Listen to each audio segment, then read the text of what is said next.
இப்போது புதிய அறிமுகம் ஆச்சி ஹோட்டல் சாம்பார் 50 கிராம் ரூபாய் 20 மட்டுமே.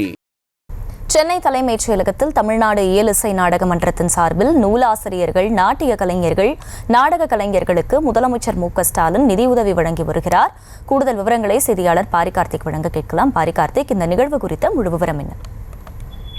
வணக்கம். தமிழ்நாடு முதலமைச்சர் திரு மு.க.ஸ்டாலின் அவர்கள் தற்போது தலைமைச் செயலகத்தில் சுற்றுலா, பண்பாடு மற்றும் அறநிலையங்கள் துறை சார்பில் செயல்பட்டு வரும் தமிழ்நாடு இயல் இசை நாடக மன்றத்தினுடைய கலைமாமணி விருது பெற்ற நலிந்த நிலையில் வாழும் 10 கலைஞர்களுக்கு பொற்கழியாக தலா 1 லட்சம் ரூபாய் நிதி உதவி, தமிழில் கருத்தாளமிக்க அரிய கலைகள் சார்ந்த நூல்களை பதிப்பிக்க 5 நூலாசிரியர்களுக்கு தலா 2 லட்சம் ரூபாய் நிதியுதவி, தமிழில் புதிய நாடகங்கள் தயாரித்து மேடையேற்றும் 5 நாடக கலைஞர்களுக்கு தலா 1.50 என்ற அளவில் 1.5 லட்சம் ரூபாய் நிதியுதவி, அதே போல தமிழில் புதிய நாட்டிய நாடகங்களை தயாரித்து மேடையேற்றம் செய்ய 5 நாட்டிய கலைஞர்களுக்கு தலா 1.5 லட்சம் ரூபாய், அதே போல மேலும் 20 மறைந்த கலைஞர்களின் மரபுரிமையாளருக்கு குடும்ப பராமரிப்பு செலவிற்காக ரூபாய் 25,000 நிதி உதவி ஆகிய நலத்திட்ட உதவிகளை முதலமைச்சர் அவர்கள் தலைமைச் செயலகத்திலிருந்து வழங்கி வருகிறார்.